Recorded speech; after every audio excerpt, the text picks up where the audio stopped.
நீங்க யார் ஃப்ரெண்ட்? அவங்க சார் விஜய் ஃப்ரெண்ட். ஓகே. எத்தனை வருஷம் ஃப்ரெண்ட் நீங்க? நாங்க சின்ன வயசுல இருந்தே ரொம்ப ஃப்ரெண்டு சார். ஓகே. ஸ்கூல் படிச்சது காலேஜ் எல்லாமே நாங்க எல்லாம் ஒண்ணா படிச்சது தான் சார். இவங்க எல்லாமே ஒரு ஹாப்பினஸா நிறைய விஷயங்களை ஷேர் பண்ணாங்க. பட் இவங்களுடைய ஸ்டோரி சொல்ல போனா ரொம்ப கொஞ்சம் சேடா இருக்கும். என்ன விஷயம்னா ஸ்டார்டிங் பார்த்தீங்கன்னா கண்டிப்பாக ஸ்கூல் ஃப்ரெண்டு. அவங்களுக்கு வந்து லவ் மேரேஜ். இவங்க தான் அவங்க லவ் வந்து சேர்த்து வச்சது, அவங்களுக்கு வந்து எல்லாமே பண்ணது எல்லாமே இவங்க தான். பட் என்னன்னா ஒரு 6 மந்த்ல வந்து பார்த்தீங்கன்னா அவங்களுக்கு இடையில ஏற்பட்ட சில பிரச்சனைகளால இவங்க 2 பேருமே பேச முடியாம போயிடுச்சு. கிட்டத்தட்ட ஒரு 3 இயர்ஸ் வந்து இவங்க பேசிக்கவே இல்லை. என்ன ஆக்சுவலா என்ன பிரச்சனை?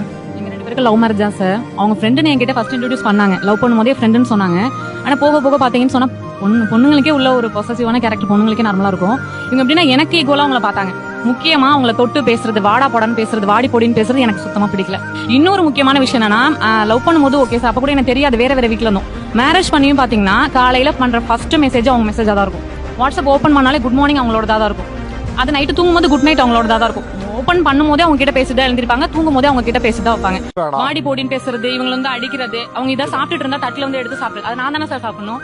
அது மாதிரி நீங்க முன்னாடி இருந்துக்கோங்க. அதை பத்தி நான் உங்களோட பாஸ்ட் பத்தி நான் கேட்கவே இல்லை. நான் வந்துட்டேல, அந்த பிளேஸ் எனக்கு தானே. சோ அதெல்லாம் வந்து நான் அவாய்ட் பண்ணிக்கங்கன்னு சொல்லி சொன்னேன். ஆனா அவங்க அவாய்ட் பண்ணிக்கல. நான் ஒத்துக்கிறேன் சார், என்னால வந்து அவங்க ஒரு 3 இயர்ஸ் பிரிஞ்சிருந்தாங்க. மேரேஜ் ஆயிட்டு ஒரு 6 மந்த்லயே நான் தான் அவங்களை பிரிச்சுட்டேன்னு வச்சுக்கோங்களேன், பிரிச்சுட்டேன். ஆனா அவங்களுக்கு மேரேஜ் ஆகி 2 இயர்ஸ் கழிச்சு வந்துட்டு அவங்க வீட்டுக்கு வந்தாங்க. அவங்க பாப்பா காது குத்துன்னு சொல்லி இன்வைட் பண்ண வந்தாங்க. நாங்களும் வந்து போனோம். அந்த ஃபங்க்ஷன் டேட்டு டைம் இடம் அது மட்டும் தான் சார் இன்விடேஷன்ல பார்த்தேன். சரி ஓகே கிளம்பி போயிட்டு ஸ்பாட்டுக்கு போயிட்டு எல்லாம் நிக்கிறோம். அந்த டைம் வந்துட்டு காது குத்துற டைம். இவங்களை பார்த்துட்டு விஜய் என்ன நின்னுட்டே இருக்க, உட்கார அப்படின்னாங்க. எங்க உட்காரணும், ஏன் உட்காரணும் அப்படின்னு சொல்லிட்டு கேட்டாங்க. என்ன சொல்றேன், நீ இன்விடேஷன் பாக்கல, உன் பேர் தானே தாய் மாமன் சொல்லி போட்டிருந்தேன் அப்படின்னு சொன்னாங்க. அந்த மொமெண்ட் வந்து உண்மையா சொல்றேன், நான் ரொம்ப எப்படி சொல்றேன்னு தெரியல சார், எக்ஸ்போஸ் பண்ண தெரியல. சிறுபால் அடிச்ச மாதிரி இருந்துச்சு எனக்கு. இவங்க ரிலேஷன்ஸ் போய் பிரிச்சிட்டோமேன்னு சொல்லிட்டு ரொம்ப சங்கடப்பட்டேன் நான். அவ்வளவு கஷ்டமான சூழ்நிலை. நிறைய டைம் நான் வந்து உஷாட்ட கேட்டிருக்கேன். மறுபடியும் இந்த இடத்துல எல்லாருக்கும் கேட்கிறேன், சோ சாரி உஷா, நிறைய டைம் தெரிஞ்சோ தெரியாமல உன்னை ஹர்ட் பண்ணிருப்பேன். I am sorry.